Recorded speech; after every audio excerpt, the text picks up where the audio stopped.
जिस घर में कभी 3 लोगों का जूठन ना गिरे उस घर का कभी पानी मत पीना। पहला, जिस घर में कन्या का जूठन ना गिरे उस घर का कभी पानी नहीं पीना चाहिए। जिस घर में ब्राह्मण का जूठन ना गिरे उस घर का कभी पानी नहीं पीना चाहिए। और जिस घर में महात्मा का जूठन ना गिरे प्यारे उस घर का भी पानी नहीं पीना चाहिए।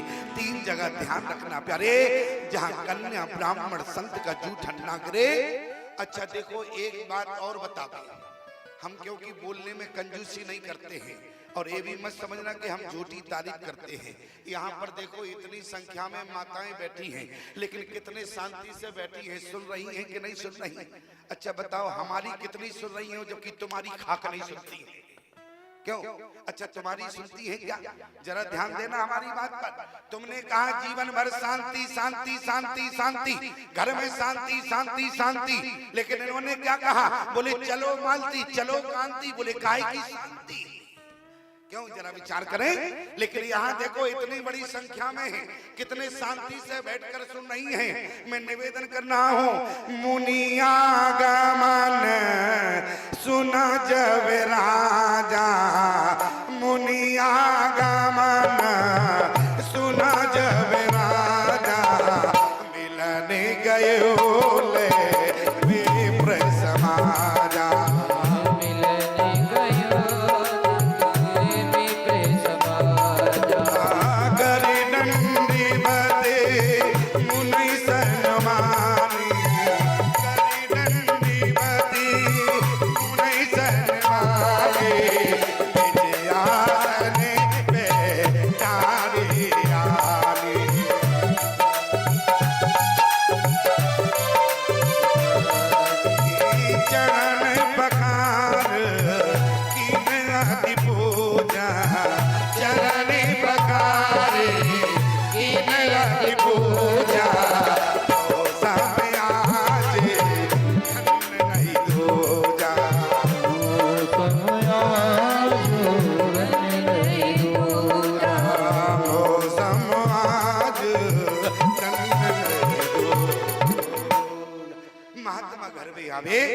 तो दौड़कर उसका सम्मान करना प्यारे। और इतना ही नहीं, निज आसन बैठा रे यानी, और चरण पखार की नति पूजा, चरण धो। अच्छा महात्मा घर में आवे तो चरण क्यों धोना चाहिए? ब्राह्मण घर में आवे तो चरण क्यों धोना चाहिए? अरे ब्राह्मण महात्मा घर में आए, कन्या घर में आए तो उसका चरण धोकर अपने परिवार में घर में छिड़काव करना चाहिए। क्यों? आप यदि महात्मा ब्राह्मण का चरणों तक अपने घर में छिड़केंगे प्यारे, तो आपका घर जो अभी मरघट बना हुआ है वो मरघट आपका शुद्ध हो जाएगा। आप कहें घर मरघट है क्या? अरे मरघट तो वो है जहां हम जलाने जाते हैं। अरे वहां तो तुम मरे हुए को फूंकने जाते हो प्यारे। असली मरघट तो वो है जहां लोग मर रहे हैं। इसलिए मैं आपसे निवेदन करूं, असली मरघट शुद्ध कैसे होगा? कन्या ब्राह्मण और संत का चरणोदक जिस समय घर में ना पड़े तब तक घर रूपी मरघट शुद्ध नहीं होता है। आज राजा दशरथ ने क्या कहा? चरणोदक मिल गया, मेरे समान कोई धन्य नहीं है, धन्य ना।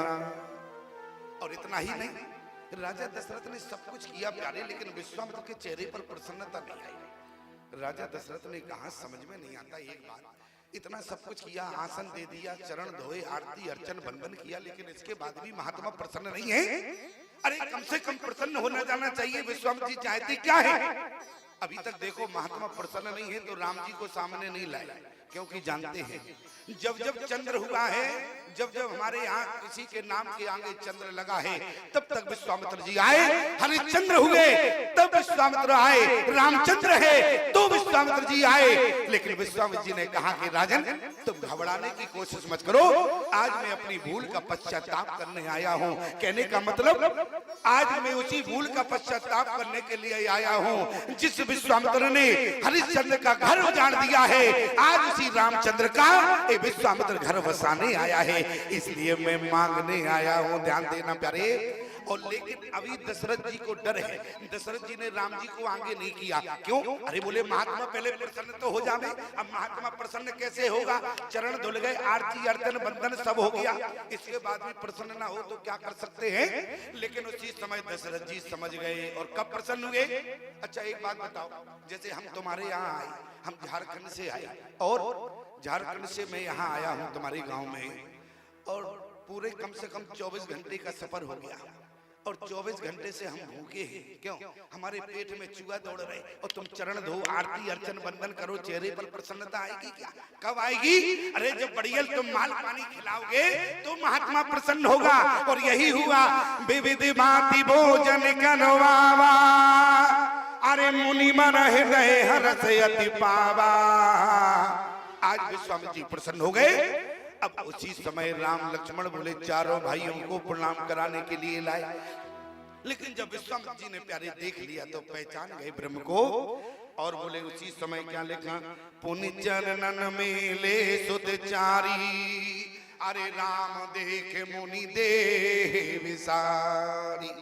उसी समय राम को टकटकी लगा से देखने लगे। दशरथ जी ने कहा तो राम जी चले गए। बोले क्यों?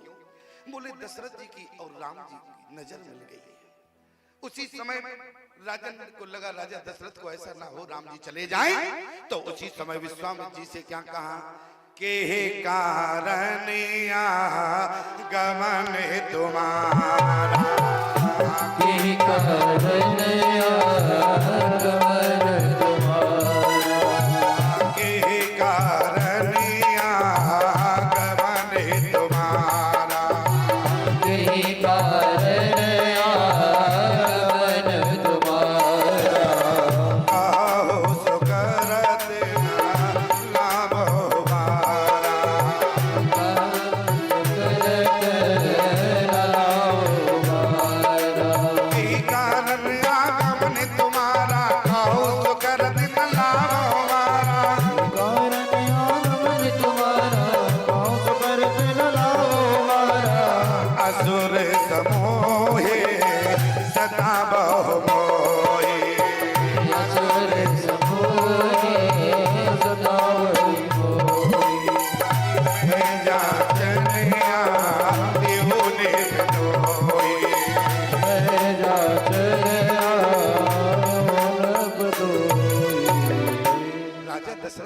विश्वामित्र जी से इतनी सी बात है तो मैं आपके साथ सेना के सहित चलता हूँ। विश्वामित्र जी ने कहा कि राजन मुझे तुम्हारी आवश्यकता नहीं है।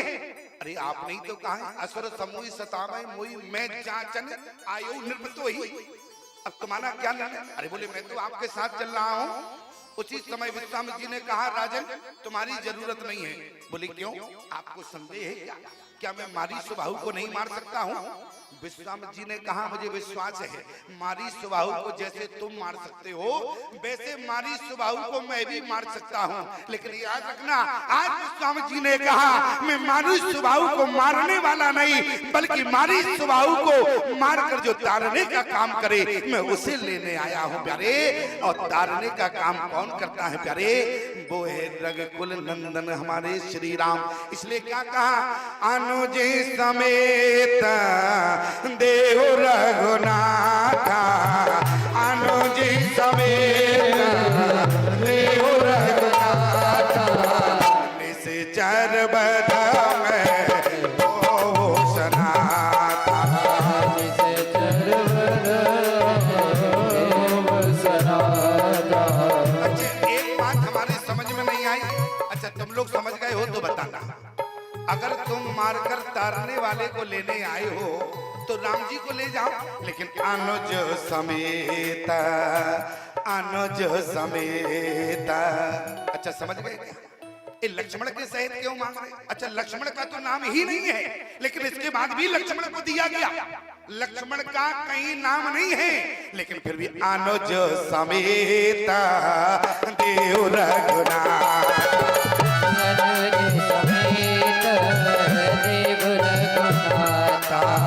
निश्चर बध में हो सनाथा, निश्चर बध हो। इस चौपाई की शंका इसी में है, इसी में ही इसका अर्थ छुपा है। आधी चौपाई में प्रश्न है और आधी चौपाई में इसकी फलश्रुति है। क्या? अनुज समेता। अच्छा लक्ष्मण को क्यों दिया गया? किसी ने कहा राजा दशरथ से ये बताओ मांगने आए थे, यदि अनुज कहा था तो तुम भरत को भी तो दे सकते थे लेकिन लक्ष्मण को क्यों दिया? दशरथ जी ने कहा लक्ष्मण को इसलिए दिया है, क्यों? लक्ष्मण को देने का कारण है, राम जी कौन है? बोले राम रूप रघुवंश मणि। राम जी रघुकुल की मणि है और लक्ष्मण रघुकुल का फणी है। जहां मणि होगा वहीं फणी होगा, इसलिए अनुज समेता मैं जांचने आयु। अच्छा, इसका मतलब यही तो हुआ, नाम नहीं लिया लेकिन फिर भी लक्ष्मण को दिया गया। अच्छा, दूसरा कारण क्या है? बोले लक्ष्मण कौन है? राम जी कौन है? बोले रघुपति कीरत विमल पताका।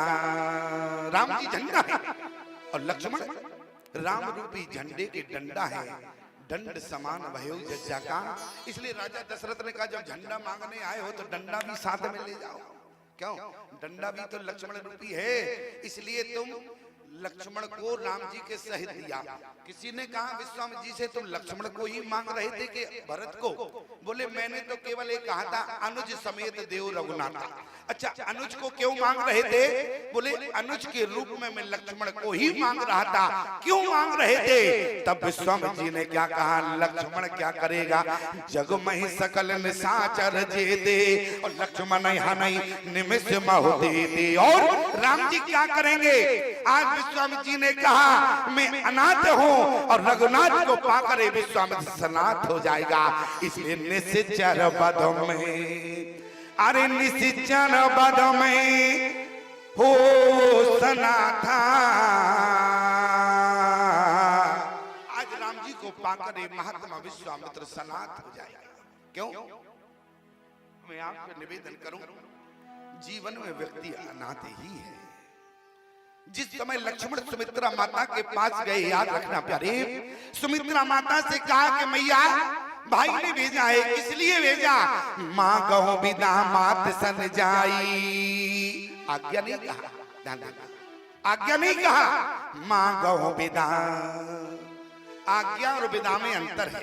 आज्ञा लेने जाते मान लो को सुमित्रा मना कर देती तो, इसलिए राम जी ने लक्ष्मण से कहा मांगो विदा मात सन जाई, आवो बेग चलो वन भाई। और जब सुमित्रा माँ के पास गए कि मैया मैं विदा मांगने आया हूँ, किस लिए? भैया के साथ 14 वर्ष के लिए बन जाना चाहते हैं। उसी समय माँ सुमित्रा ने कहा कि बेटा तुम्हें आज इस नकली माँ के पास नहीं आना चाहिए था। आज तुम किस माँ से आए हो विदा मांगने? अरे असली माँ कौन है? याद रखना प्यारे, असली माता पिता कौन है? जानकी तुम्हारी असली माँ है और तुम्हारे राम जी पिता हैं। ध्यान देना प्यारे, ताते तुम्हारे मात बेदे। लक्ष्मण आज तुम देह का संबंध मानते हो।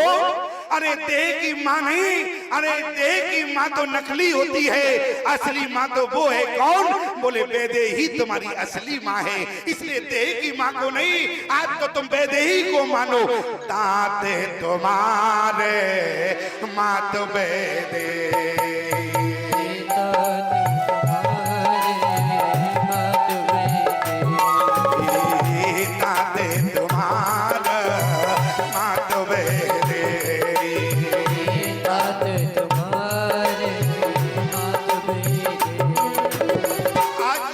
सुमित्रा ने प्यारे लक्ष्मण को किससे जोड़ दिया? असली माता पिता से जोड़ दिया। ध्यान रखना प्यारे, इस जगत के माता पिता जिससे देह का संबंध होता है, ये माता पिता संसार में एक ना एक दिन छोड़कर चले जाते हैं। लेकिन हमारे राम जी जीवन में जिसको अपना लेते हैं उसको कभी छोड़कर नहीं जाते हैं। ताते तुम्हारे मात बेदे, मात बेदे, पिता राम सब माते सने।